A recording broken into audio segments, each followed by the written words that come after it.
money can't buy you love. Can we do it again? We're back with Business to Business with Shani and Sandra. I'm Shani. And I'm Sandra. And our next guest is Mr. Gary Montesinos. He owns his own business. The name is Wealth Strategies for Life. Wealth Strategies for Life, and he is a financial advisor.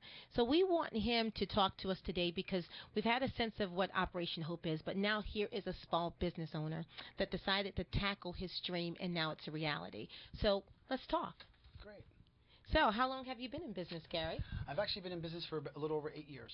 8 years. And what made you decide to go into business? Well, actually, I was working on Wall Street for quite some time. Prior to September 11th, my accountability was handling individual retirement planning, estate planning, and so forth. And I got really clear on seeing so many of the problems that people have in terms of their own planning. So, and personally, I had a lot of debt way back when I was working on Wall Street that I really felt the need for planning, for a mentor. And so that was probably the main reason why I wanted to get into business for myself, to really help people with our approach, which is pretty unique from traditional planning. Okay, and what is that approach? We actually have a very specific, traditional planning is basically micro planning. Most people have different advisors handling one aspect of their plans. You have an attorney handling your legal planning, a stockbroker handling your investments, an accountant handling your tax returns. We do everything for the client. We do something called macro planning, which basically looks at every aspect of one's plan to make sure that they are getting help on every component of their financial picture.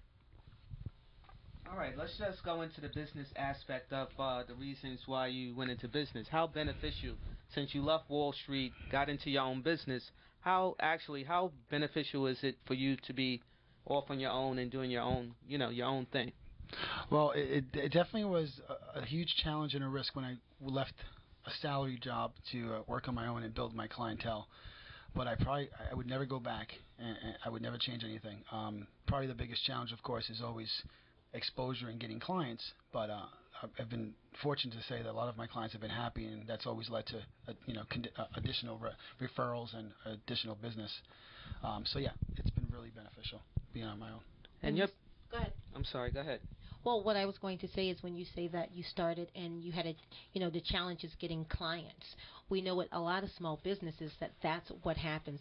Within the first 2 years, you get exhausted sometimes, and your energy is gone from trying to get that the corporation started. Now that I have my business plan is done. Now I need clients. What did you do?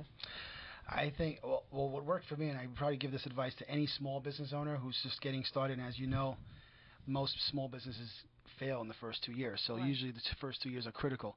I always go to my originating circle, basically the people in my life, colleagues, friends, family. You hear that? Say it again. That's really key. Right. My originating circle. Everyone has an originating circle. It usually comprises of your friends, family, colleagues, people that you've worked with in the past. So maintaining relationships is key, and obviously networking or going to different events, even social events, will give you an opportunity to get your business out there. So that's always been a big part of my initial client base. And of course, from there, I just always make it a part of my meeting process to ask for referrals. Right. It's not something that any business owner should assume that just because you did a great job for your clients that they automatically owe you something or they're going to call you and say, here, I have a friend. It's always important to keep in tabs with your clients and make sure that they're happy, and also ask on that same conversation, do you have anyone who would benefit from my services? It always works. Close the sale. Absolutely. Exactly. And what other different aspects of the business, the services you provide? We talking about creating wealth. That's the name of your company. What ways can you tell these people that's watching, how can one actually, create wealth with what they have? Well, a lot of our planning is based on solid economic principles. So it's really making sure that the money works for you. Clearly, if someone, for example, has money sitting in a bank earning 1% and you can clearly earn 5% on your money, you're right there losing 4% on your money. So one of the things we always do with our clients, separate from the coaching of the client, is really looking at utilizing strategy, financial strategy, and making sure that the money is working at all times. Obviously, if client has money sitting in an account that's not earning any interest, or they have a lot of credit card debt, which many clients have, they're not earning a rate of return on their assets that exceeds the rate of return that they're paying for their debt. So the first thing we do is really make sure that they eliminate the debt so they can have more cash flow available in making that money putting that money in an investment, whether it's real estate, whether it's the stock market, what have you.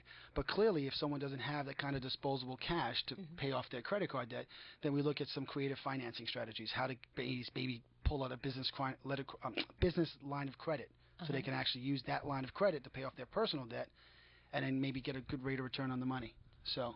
Okay, in most cases, say for instance, where this show is based on looking at people in the community, and sometimes people in the community, right now we're in Harlem, we're in Washington Heights, they don't think that their regular paycheck, after all, I can't invest. I don't have that type of money. I don't have any leftovers. How can you show them, or how can they take their paycheck and come to you and say, Gary, this is what I make. Show me how to take what I make without getting a business loan or something else. Is that possible? Absolutely.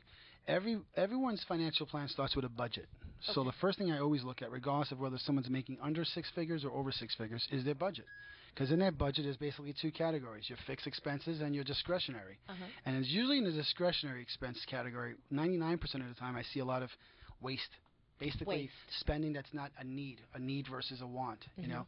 You obviously don't need to spend $500 a month eating out, and that's what clients choose. So part of that, in order to help someone shift their budget, it really involves shifting their relationship to the money. Basically, what they believe is important versus. Now, do you see where he just said it's eating out? These little things take away from our wealth that we can be building if we just cook. Am I right, Gary? Absolutely. All right, so it's little things that he's showing us that we can actually do. All right, go ahead. Are there any other things that you can see where people could actually save money? I mean, we could talk from the person making minimum wage. Is there a possibility where they could actually, minimum wage to $40,000, $50,000 a year, on the average? Is there things that they can do or put in place where they could actually, save money and make some real investments? Absolutely. And it goes back to the basic budget, and it goes back to what can they save, even if it's a small amount. You can always have some allocation or percentage of your total disposable income saved, even if it's $10 a week, $20 a week, what have you. $10. It only starts with $10, everybody. I want you to hear this clearly. We don't have to have a lot of money, but $10 over time can add up. Add up to make up. It may be little, but in the long run, it's a big deal. Okay, we have a caller on the line.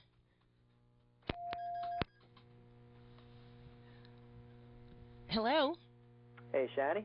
Hi, Tom. How are you? How you doing? I'm wonderful. You have a question? I do have a question. First, I just want to say congratulations. Oh, thank you, Tom. You guys sound great on the radio, and I'll be listening in many more times. All right, great. Who do you have a question for, Gary? Yes, I do. Okay. Gary, in terms of long-term investing, I'm in the web design field. I'm not in the financial services field. But I just had a question. So, I'm a fairly young guy. I guess like in my early 30s. Okay. What would you say is the best long-term investment vehicle that can withstand the test of time, especially with everything that's going on in the market right now? From what I understand, there was a couple of items that were able to actually do well during this time. One was gold, and another, just a more conservative investment I heard, was annuities. I was wondering what you had in terms of thoughts on that. Sure. Can you hear me clearly, Tom? Yes, I can. Okay. Well, it all depends on a few factors. Obviously, do you have dependents? I do not at the moment. Okay, great. A lot of my planning depends on the client's basically risk tolerance. Obviously, right now the market is not necessarily a great place to have your money. There are other vehicles that can still give you a great return and still preserve your principal. Is that something that's probably the most important to you at this point, or are you looking not just to play it safe but want to take some risk with your money? Honestly, probably more aggressive growth. Okay,